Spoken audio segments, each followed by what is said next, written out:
Expanding Guyana's diplomatic footprint and protecting its sovereignty remains key for the PPPC administration. This will be advanced through Budget 2022, says Minister of Foreign Affairs and International Cooperation, Yu Todd, on the final day of the debates. Minister Todd says monies have been allocated for staff posting to fund the ministry's foreign policy program and to enhance bilateral relations. Since we returned to office, our relations with Suriname have improved significantly. In this regard, we have had regular exchanges at the highest levels that have resulted in agreements that further cooperation in a multiplicity of areas, one of these being the bridging of the Corentyne River, which will enhance the movement of our people and provide great opportunities for trade and business. Equally, we will continue to be a responsible member of the international community, enhancing our profile at the regional and bilateral levels. In 2021, we will be able to negotiate and conclude a number of bilateral cooperation agreements in areas including education, technical and scientific cooperation, security and defense, petroleum, investment, and air services. The ministry will, in the months ahead, continue to propose, negotiate, and conclude bilateral agreements that will produce benefits for our country. Budget 2022 has earmarked $4.1 billion for the Guyana Elections Commission to host local government elections this year. Minister of Local Government and Regional Development, Nigel Darnell, made the announcement Friday during his contributions to the budget debate. We believe in democracy. We believe in people's choices. We believe that for our country to continue to evolve, for development to come flowingly to our people, that we must have local government elections. We are going to have local government elections this year. We have budgeted billions of dollars for local government elections, and we are going to have local government this year. The PNC is in a quandary right now, because so they are threatening the conduct of local government elections. But Madam Teixeira will speak more about that. We have budgeted billions of dollars for GCOM, in excess of $4.1 billion, and local government elections is on the card for the government during the course of this year. He also spoke about the increased funds allocated to enhance the aesthetics of Region 4. This year, the budget of Region 4 is the biggest ever, even when they were in government. It is almost $1 billion more. But you know what they come here to say? That the regional chairman got $3 million. That is what they're representing.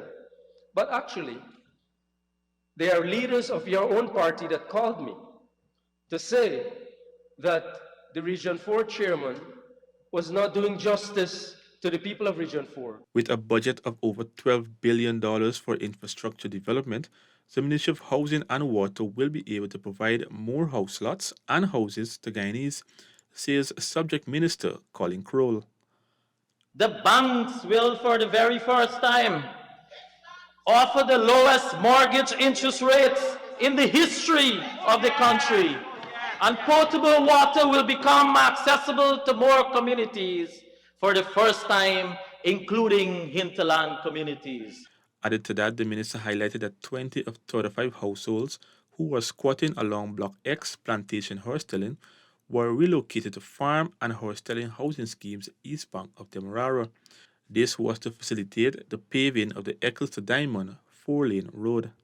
Each household will receive financial compensation in full based on that valuation. These citizens are expected to be relocated within 3 months of receiving their compensation. And as at February 1st, Mr. Speaker, 13 of the allotted persons have begun construction of their new homes. Guyana will once again become a developing nation under the leadership of the PPPC government, says Minister of Parliamentary Affairs and Governance Gail Teixeira. Minister Teixeira reminded the House that Guyana is in possession of diverse resources, noting that with good governance, Guyanese will have a higher quality of life. 2022 budget is designed to enhance the welfare of all Guyanese. Budget 22 creates the linkages between our people and citizens and the transformation of our country. Law and order are the pillars on which modern civilizations are built. With that, the Attorney General and Minister of Legal Affairs, Mohabir Anil Nanlal, says the judiciary will be receiving 3.5 billion through the budget. The Madhya Magistrates Court will be completed this year. The Port Kaituma Magistrates Court will be completed this year. The Mabaruma Magistrates Court will be concluded this year. The Vigilance Magistrates Court will be concluded this year. The extension of the Court of Appeal building in Kingston will complete next year. The rewiring of the Supreme Court Registry at Essequibo will complete this year. Also this year, Mr. Speaker, we are completing phase 2 of the Bartica Magistrates Court to build parking place, storage bond, and a waiting area for members of the public. We will also complete the Madhya Magistrates Court. We will begin the construction of the Covan John Magistrates Court, the Maikoni Magistrates Court, the extension of a bailiff bond, the construction of storage bonds at Diamond. We will also begin the construction of a Magistrates Court at Timeri with living quarters, a Magistrates Court at Friendship, a Magistrate Court at Anna Regina. Added to that, the Attorney General says 2022 will have a packed legislative agenda. In the pipeline are juvenile justice, evidence, suicide prevention, border patrol, wills, restorative justice, combating of trafficking in person, a bail bill, condominium bill, mental health bill, leave with pay bill, electronic communication and transaction bill, anti-dumping bill, engineers bill, securities bill, Public Service Appellate Tribunal Amendment Bill, National Intelligence Security Agency Bill,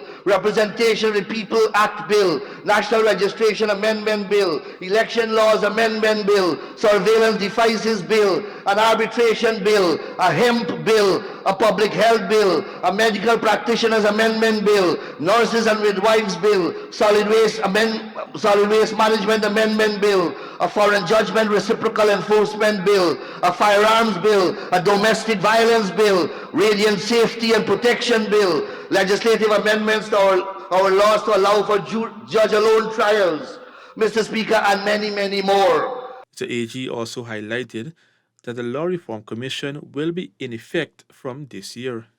Thousands of Guyanese will have access to electricity when government rolls out a massive electrification program through its solar panel initiative. Prime Minister Brigadier Retired Mark Phillips made this announcement as he was immovable in supporting Budget 2022 when he made his contributions to the budget debates in its final hours. 666.7 million has been allocated in 2022 for the installation of an additional 20 solar PV mini-grids to 20 communities and public buildings in the hinterland that will benefit 14,324 residents.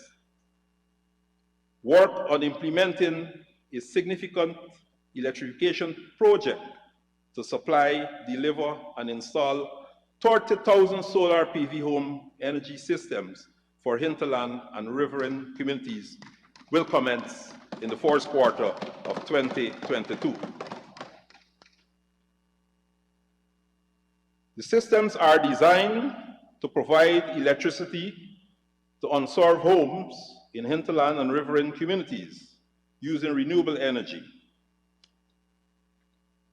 Mr. Speaker,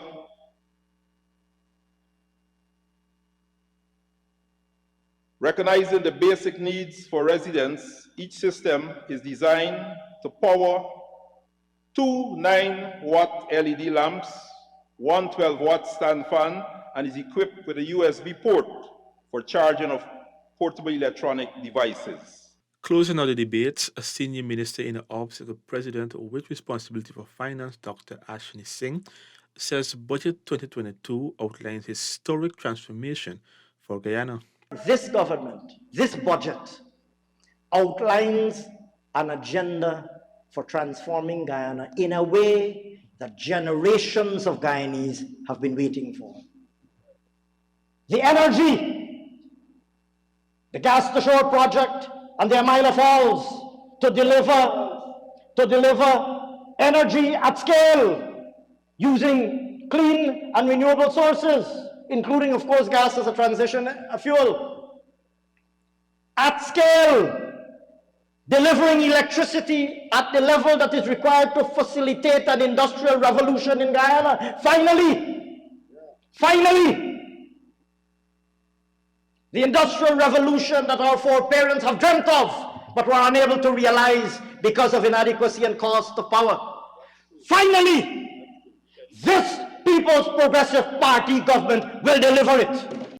Dr. Singh said that the people of Guyana need credible, competent, and capable leadership, and that no amount of gymnastics from the APNU plus AFC can change this. My point is that throughout the week we were regaled by nothing but empty and vacuous theatrics that were replete with ample and abundant demonstration of the fact that the APNU AFC is up to today a party that is devoid of any credibility. Up to today, they haven't changed. Up to today, they believe that you can get away with this foolishness. And their presentations were filled with misrepresentations, pipe dreams, false promises, distortions, and all manner of statements that have no place in a debate on the serious business of the people. The wrapping up of the debates now paves the way for the consideration of the estimates for the budget. This process will afford the parliamentary opposition to question programs, policies, and projects to be executed by government.